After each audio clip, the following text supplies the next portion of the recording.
these young people are going to help us allow you to thrive today. What I decided to do was go back to where I started. And I started way back in the island of Lewis. And when I left Lewis, my father gave me a stone. He asked me to pick up a stone from the croft that I was born in. And this is the stone. I gather strength from this stone because I carry it in my pocket, always. You won't find me in any pair of trousers without this stone. It's very important to me because I get strength from it. And Randy told you a lot about me. Some of it's important. You know, my accolades and all that type of thing, I leave them aside. The most important part of that is my journey. My journey has started in Lewis and it's brought me to America. And now, during the journey, I did a lot of things and I was very, very fortunate. But now, I'm instrumental in other people's journey. And I have to make these young people thrive. Is Mike up there? Let me show you my journey very quickly. It started in the Isle of Lewis, and this is in Scotland. When I left the island, it was almost like they had to have a wake for me, because the island is very remote. I said something to you when I arrived, Ciat Míle Fáilte. That's 100,000 welcomes in my own language. I'm not very good at English. Gaelic is my first language. And it's really still very, very important to me. I went then to the mainland of Scotland. These are some of the scenes from one of the villages that I was born in. And fortunately, Randy came over and visited with me this year. This is my father and I digging peat. This is the fuel that we use in our stoves to actually make, to cook our food. And it still happens. Yeah? This is the tweed that my father weaves as Harris tweed. You might be wearing a jacket of Harris tweed today. And my journey went from there into the actual mainland of Scotland, my mother making a dumpling, for example. And it's cooked in a tablecloth.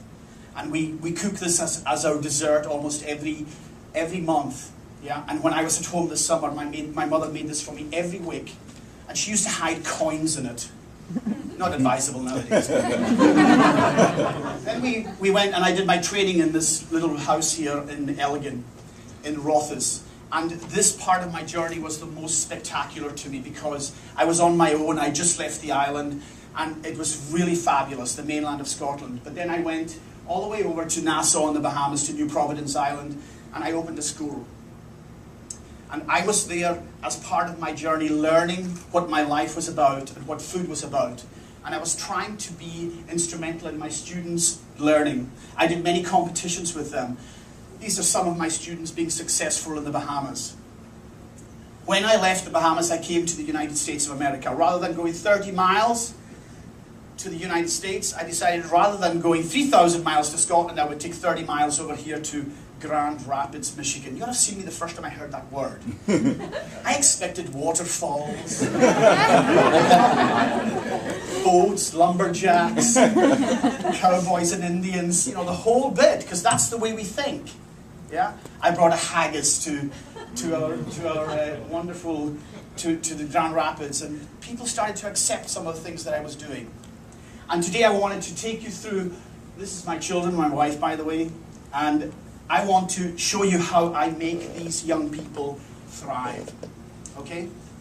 What I want to do is I want to take you through a very quick journey of the senses and the 5 senses that I'm going to work with. Okay? I'm first of all going to talk about looking. When we talk about looking, Michael? Yes, sir. Katie? We're going to talk about what we see. I look at these young people every single day for the first time again.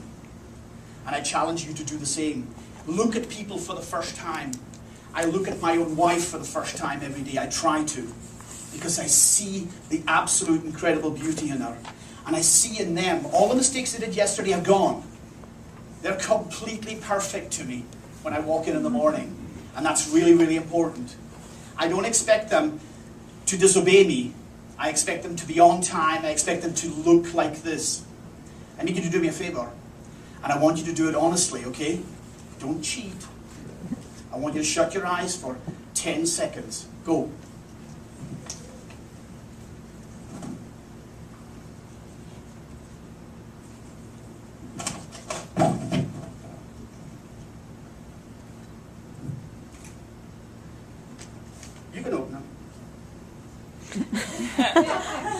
This is the way I don't want my students to see me.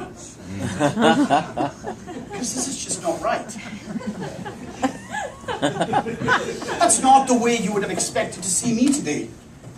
This is the way you look at me for the first time. Correct. And this is the way they are always. We look at every single thing they do.